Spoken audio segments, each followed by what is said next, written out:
কবর প্রতিদিন ডাক দিয়ে বলে আনা বাইতুদ দুধ। প্রত্যেকের কবর প্রত্যেককে ডেকে বলে, ও আল্লাহর বান্দা, জানো আমি পোকামাকড়ের ঘর, পোকামাকড়ের ঘর। তুমি তো সেই বান্দা যে একটা মশা কানের পাশ দিয়ে উড়ে গেলে তোমার ঘুম বন্ধ হয়ে যায়, চোখ মিলে যায়। একটা মশার গুনগুন আওয়াজ সহ্য করতে পারো না। একবার কয়েল, একবার অ্যারোসোল, একবার মশারি, এরপরও তুমি চাও যে একটা মশাও যেন আমার কানের কাছে গুনগুন না করে।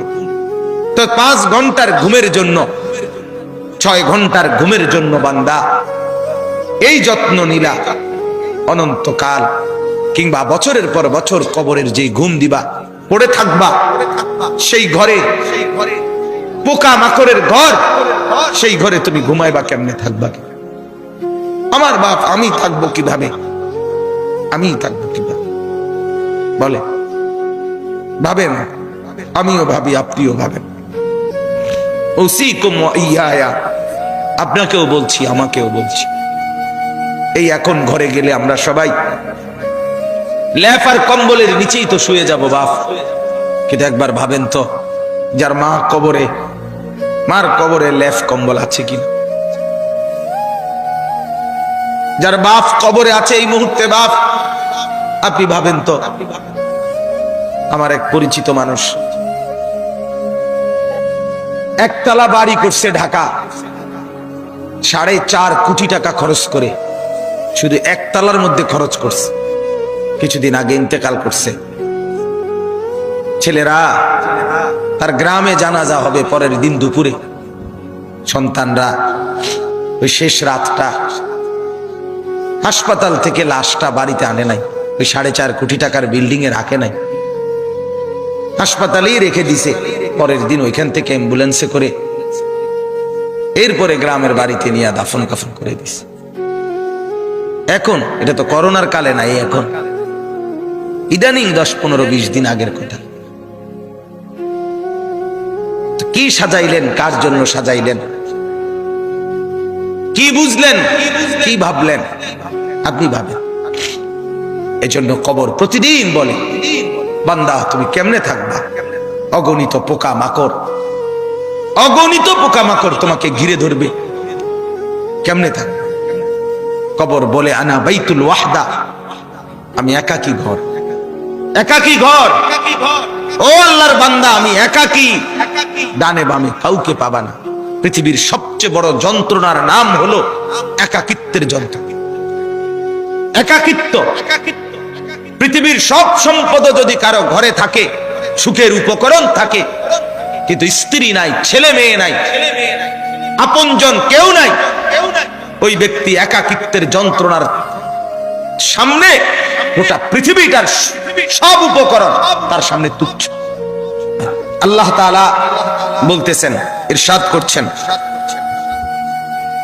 সূরা মুলকের 23 নম্বর আয়াত, কুল হুয়াল্লাযী আনশাআকুম। আল্লাহ তাআলা আমাদের প্রিয় নবী সাল্লাল্লাহু আলাইহি ওয়াসাল্লামকে লক্ষ্য করে বলেন, নবী আমার, বন্ধু আমার, আপনি বলে দেন। কাকে বলবেন? আপনার উম্মতকে, আমার বান্দাকে। এরা আপনারও উম্মত, এরা আমারও বান্দা। আমি তো আপনার কাছে নাজিল করে বললামই, এবার আপনিও বলে দেন যে আপনারও কথা এটা। তো যখন আপনার বান্দা, আমার বান্দা বুঝবে যে এই কথাটা আল্লাহরও কথা, আমার রসুলেরও কথা, তো এরপরে তার আর প্রত্যাখ্যান করার সাহস হবে না, হিম্মত হবে না। কারণ আমি প্রত্যাখ্যান করব কেন? আমি মুসলমান, আমি মুমিন, আমি আল্লাহর কথা ফিরিয়ে দেই কিভাবে? আমি রাসূলুল্লাহ সাল্লাল্লাহু আলাইহি সাল্লামের কথা ফিরাইয়া দেই কিভাবে? আর ফিরাইয়া দিলে আমি মুমিন থাকি কিভাবে? কথা বলেন বাপ। এই পৃথিবীতে ইনসাফের দাবি, বিবেকের দাবি, আমরা যারা মুসলমান পরিচয় দেই, আমাদের জিন্দেগীর সবচেয়ে বড় দাবি হলো আমাদের জন্য উচিত আল্লাহ এবং তার রাসূলের কথাকে গ্রহণ করা। কিন্তু বড় আফসোসের ব্যাপার হলো আমি আপনি সবাই সবচেয়ে বেশি প্রত্যাখ্যান করি আল্লাহ এবং রাসূলের কথা। সামান্য থেকে সামান্য ব্যক্তির কথাও এক ডাক্তার বলে দিছে বাঁচতে হলে আর কোনোদিন মিষ্টি খাওয়া যাবে না, 30 বছরের জন্য মিষ্টি খাওয়া ছেড়ে দিছে। এক ডাক্তার বলে দিছে বাঁচতে হলে আর চিনি দিয়ে চা খাওয়া যাবে না, আজীবনের জন্য ছেড়ে দিছে। আমাকে বাঁচতে হবে। তাহলে আপনাকে যদি শুধু হায়াতে বাঁচতে হয়, আপনাকে তো জাহান্নাম থেকেও বাঁচতে হবে। কথা বলেন না কেন? দুনিয়াতে যেরকম আপনি চাচ্ছেন আমাকে বাঁচতেই হবে, অতএব কষ্ট হলেও মিষ্টি খানা ছেড়ে দিলাম, চিনি খাওয়া ছেড়ে দিলাম, তা আপনি কষ্ট হলেও আপনাকে তো জাহান্নামের আগুন থেকেও বাঁচতে হবে বাপ। তো সেই জাহান্নামের আগুন থেকে বাঁচতে হলে আল্লাহ এবং তার রসুলের নিষেধগুলোও তো ছেড়ে দেওয়া উচিত, গুনাহ তো ছেড়ে দেওয়া উচিত বাপ। আফসোসের বিষয়, একই ব্যক্তি নিজের এই সাইড বোঝে, ওই সাইড বোঝে না। এটা কি বোকা?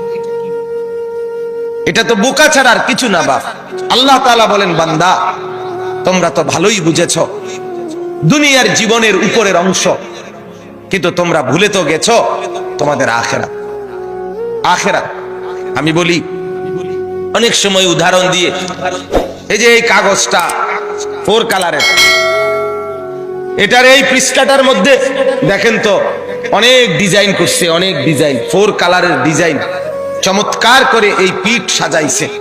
কিন্তু এই পিঠ খালি, এই পিঠেতে কোনো কিছুই না, সাজগোজ। তো আল্লাহ তাআলা যেন বলছে, বান্দা মাটির উপরে তোমার যেই ঘর, সেই ঘর তো খুব সুন্দরভাবে সাজাইলা, ইট বালু সিমেন্ট, ময়মনসিংহ থেকে বালু আনছো, সিলেট থেকে পাথর আনছো, 1 নাম্বার ইট 1 নাম্বার বালু, এরপরে টাইলস, এরপরে খাট পালং sofa furniture, fridge AC, dining table, চায়ের কাপ, কাচের প্লেট, লবণের বাটি, অত্যাধুনিক সাজে পুরা ঘরটা সুন্দর করে সাজিয়েছ। বান্দা এই পিঠ তো খুব সাজাইলা, তো তুমি কি জানো মাটির নিচে তোমার আরেকটা ঘর আছে? সেই ঘরের নাম তো কবর। আমার বান্দা, আল্লাহ যেন বলছে, আমার বান্দা মাটির নিচের ওই ঘর, সে ঘর সাজাইবা না? সেটাও তো তোমারই ঘর। কি ভাই, শেষ বেলায় আমার বাপ, আমার ভাই, আমার বন্ধু, রাত অনেক হয়েছে, আমি ইচ্ছে থাকলেও লম্বা করতে পারবো না ভাই। আমারও ফিরে যাইতে হবে, কুমিল্লা ক্যান্টনমেন্ট যাইতে হবে। আমি আজকে গত শুক্রবারে বের হয়েছি, এখনো পথে পথে আছি, বাসায় যাই নাই আজকে 5-6 দিন। তো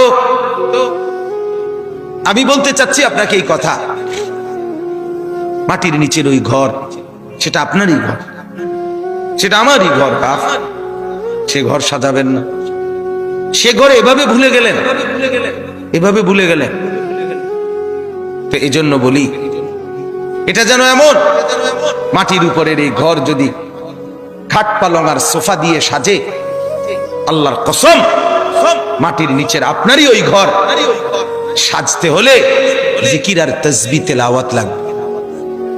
এই ঘর সাজবে খাট পালং দিয়ে, ওই ঘর সাজবে জিকির তাসবিহ তেলাওয়াত দিয়ে,